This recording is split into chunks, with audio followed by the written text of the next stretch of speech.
Letters from a Stoic by Seneca. Letter 21. On the renown which my writings will bring you. Do you conclude that you are having difficulties with those men about whom you wrote to me? Your greatest difficulty is with yourself, for you are your own stumbling block. You do not know what you want. You are better at approving the right course than at following it out.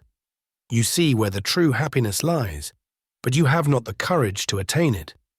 Let me tell you what it is that hinders you, inasmuch as you do not of yourself discern it.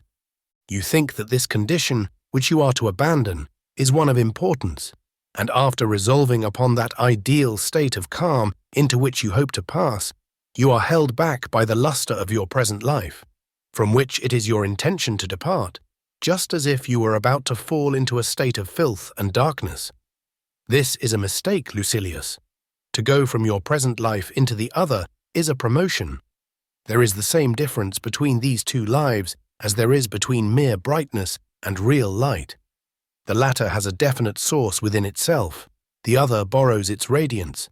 The one is called forth by an illumination coming from the outside, and anyone who stands between the source and the object immediately turns the latter into a dense shadow. But the other has a glow that comes from within. It is your own studies that will make you shine and will render you eminent. Allow me to mention the case of Epicurus. He was writing to Idomeneus and trying to recall him from a showy existence to sure and steadfast renown.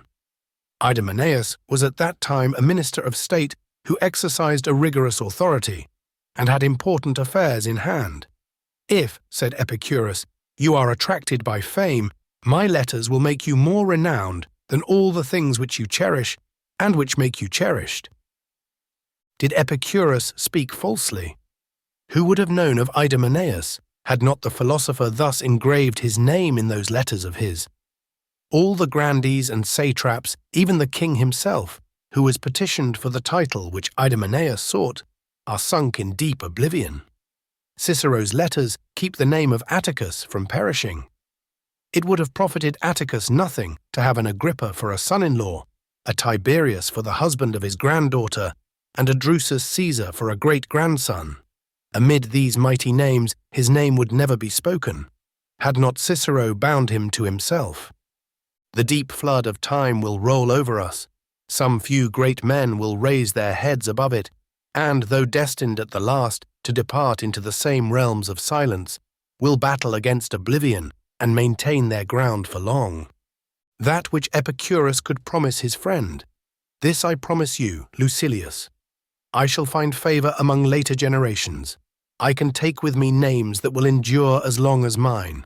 Our poet Virgil promised an eternal name to two heroes, and is keeping his promise.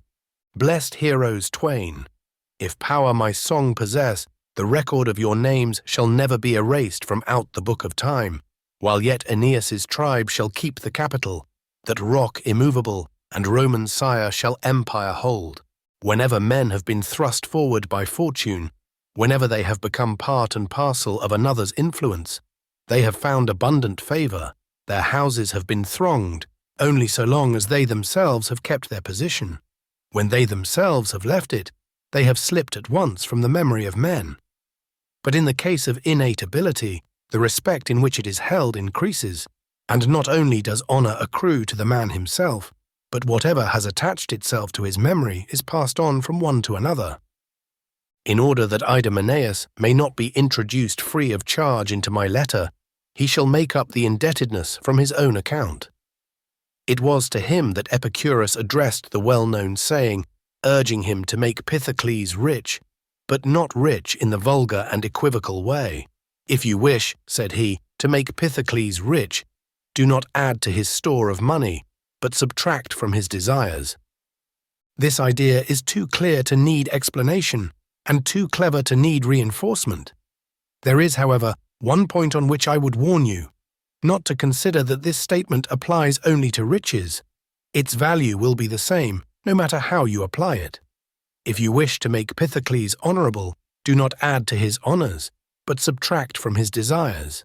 If you wish Pythocles to have pleasure forever, do not add to his pleasures, but subtract from his desires. If you wish to make Pythocles an old man, filling his life to the full, do not add to his years, but subtract from his desires. There is no reason why you should hold that these words belong to Epicurus alone. They are public property. I think we ought to do in philosophy as they are wont to do in the Senate. When someone has made a motion, of which I approve to a certain extent, I ask him to make his motion in 2 parts, and I vote for the part which I approve. So I am all the more glad to repeat the distinguished words of Epicurus, in order that I may prove to those who have recourse to him through a bad motive, thinking that they will have in him a screen for their own vices, that they must live honourably, no matter what school they follow. Go to his garden and read the motto carved there. Stranger, here you will do well to tarry, here our highest good is pleasure. The caretaker of that abode, a kindly host, will be ready for you. He will welcome you with barley meal, and serve you water also in abundance, with these words, "Have you not been well entertained?" This garden, he says, does not whet your appetite. It quenches it. Nor does it make you more thirsty with every drink. It slakes the thirst by a natural cure, a cure that demands no fee.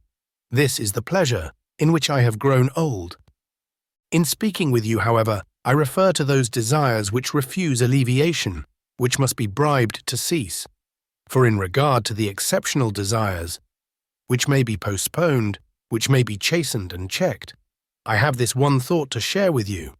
A pleasure of that sort is according to our nature, but it is not according to our needs. One owes nothing to it.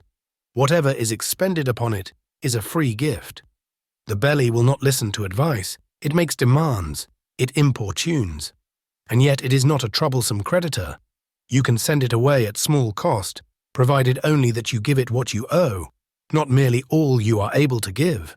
Farewell.